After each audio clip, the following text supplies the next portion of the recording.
আজকে আমি পনিরের কোপ্তা করে দেখাবো। খুব সহজে বানিয়ে দেখাবো। ঘরে কিছু না থাকলে ঠিক এইভাবে নিরামিষ পনিরের কোপ্তা করবেন। তো আলুটা প্রথমে সিদ্ধ করে নিয়েছি, নিয়ে খোসা ছাড়িয়ে নিয়েছি। এবার পনিরটাকে ঘষে নেবো, গ্রেটার দিয়ে ঘষে নিয়েছি। এর মধ্যে কর্নফ্লাওয়ার দিয়ে দিচ্ছি।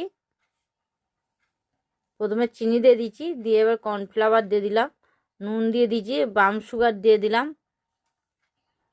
জিরে গুঁড়ো, কাশ্মীর লঙ্কার গুঁড়ো, আদা একটু ঘষে দিয়েছি বা বেটে দিতে পারেন। এখানে গরম মশলার গুঁড়ো দিলাম আর ধনে গুঁড়ো দিলাম, দিয়ে সব একসঙ্গে ভালো করে মাখিয়ে নেব। এটা খেতে দারুণ হয়েছিল। দেখুন মাখানাটা পুরো একদম এমনি শক্ত হবে, যাতে হাতের মধ্যে এমনি গোল গোল করে আপনারা নিতে পারেন। যেমন খুশি তেমন আপনারা করে নিতে পারবেন। তো আমি হাতের মধ্যে দিয়ে গোল গোল করে এটাকে করে নেবো, একটু গোল গোল করে চ্যাপটা করে নেবো। এটার সঙ্গে রুটি, পরোটা, ফ্রায়েড রাইস, পোলাও সবেতেই এটা খেতে পারবেন নিরামিষের দিনকে। আর দুর্দান্ত লেগেছিলো। তো দেখুন আমি বানিয়ে নিচ্ছি এইভাবে কোপ্তাগুলো গোল করে। এবার তেলের মধ্যে দিয়ে এবার ভেজে নেবো। তো কড়াই তেল দিয়েছি, তেলটা গরম হয়ে গেছে। গ্যাসটা একটু জোরে রাখবেন। দেখুন এমনি লাল লাল করে একটু ভেজে নিতে হবে। তো আমি লাল লাল করে একদম ভেজে নিচ্ছি এইভাবে।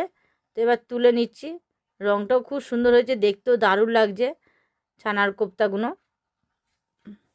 তো এবার কড়ার মধ্যে গোটা গরম মশলা দিয়ে দিলাম, জিরে গোটা দিয়ে দিলাম, দিয়ে এখানে আদা আর টমেটো আর জিরে বেটে নিয়েছিলাম, নিয়ে কাঁচা লঙ্কা একসঙ্গে বেটে নিয়েছিলাম, নিয়ে এখানে এবার দিয়ে দিলাম, দিয়ে নুন দিয়ে দিলাম, কাশ্মীর লঙ্কার গুঁড়ো দিয়ে দিলাম, দিয়ে ভালো করে এটাকে কষে নেবো। যেহেতু এখানে এর মধ্যে দেওয়া আছে জিরে গুঁড়ো, সেই জন্য আমি আলাদা করে জিরে গুঁড়ো দিলাম না।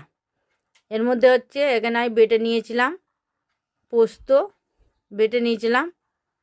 তো পোস্তটা এবার দিয়ে দিচ্ছি, দিয়ে এবার ভালো করে আবার কষে নিলাম, নিয়ে গরম মশলার গুঁড়ো দিয়ে দিলাম একটু, দিয়ে আবার কিছুক্ষণ কষে নিচ্ছি। নিয়ে এবার জল দিয়ে দেবো, দিয়ে এবার ফুটিয়ে নেবো একটু। এবার কোপ্তাগুলো দিয়ে দেবো, ফুটে গেছে যেহেতু কোপ্তাগুলো দিয়ে দিলাম। দিয়ে এবার বেশিক্ষণ ফুটাতে হবে না কোপ্তাগুলো দিয়ে, কেননা নরম হয়ে যাবে। তো দিয়ে কিছুক্ষণ ফুটিয়ে নুন মিষ্টি দিয়ে নামিয়ে নেবো। তো ভালো লাগলে বন্ধুরা এটা সাবস্ক্রাইব করে পাশে থাকবেন।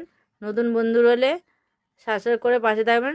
কেমন হয়েছে কমেন্টে অবশ্যই জানিয়ে দেন বন্ধুরা। তো দেখুন আমি নামিয়ে নিচ্ছি। এখন মতন আবার এলাম নতুন ভিডিও না আবার ফিরে আসবো। আর ফেসবুক থেকে দেখলে ফেসবুকটা ফলো করে দেবেন, আর ইউটিউব থেকে দেখলে ইউটিউবটা সাবস্ক্রাইব করে দেবেন।